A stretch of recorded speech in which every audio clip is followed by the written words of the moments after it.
days ago, we got to see some numbers related to the performance of the new AMD GPU that will eventually debut on the Galaxy S22. Apparently, the GPU will overtake competing products in peak performance, but adds that the performance will be throttled by up to 30%, presumably to prevent overheating issues. But despite that, it manages to be the current flagship Mali GPU as well as the next year's Mali GPU. The Galaxy S22 will launch in January next year, so there's plenty of time for AMD to fine-tune the chipset and better manage the heat generated to reduce throttling. Anyway, a lot of people were asking when Samsung is gonna lift the curtains on its custom AMD GPU.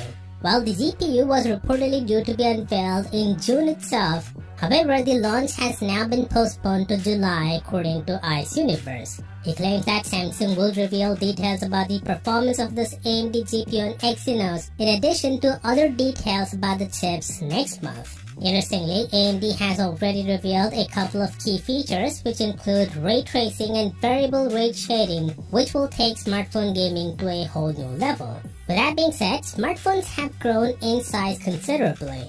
The majority of people are okay with that, but there are also continuous calls to bring back compact form factors. So Apple responded. They launched the iPhone 12 mini to cater to this vocal audience who wanted a small screen yet powerful handset for so long. But turns out this vocal audience is a vocal minority because the iPhone 12 mini has failed miserably in terms of sales. And that's the reason Apple has now decided to completely stop the production of the iPhone 12 mini entirely. According to multiple credible reports, the iPhone 12 mini has reached end-of-life status earlier this quarter following weak sales. Though you can still buy the phone on apple.com until the current stock lasts. Once it's gone, the phone will rest in peace.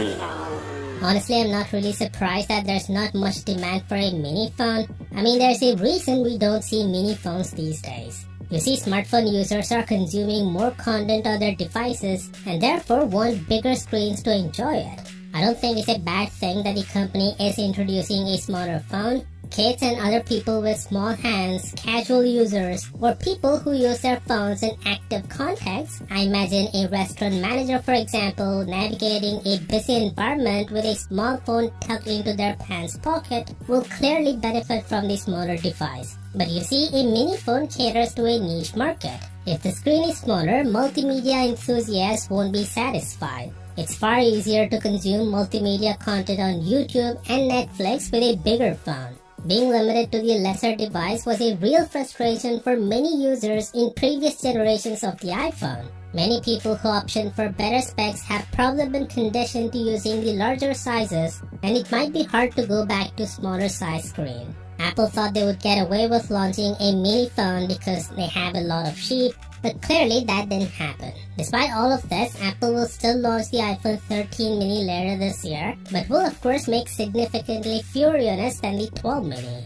And next year, they will abandon launching mini phones altogether. Of course, with that being said, do let me know what you think about this down in the comments. And as always, I'll see you tomorrow. Peace out.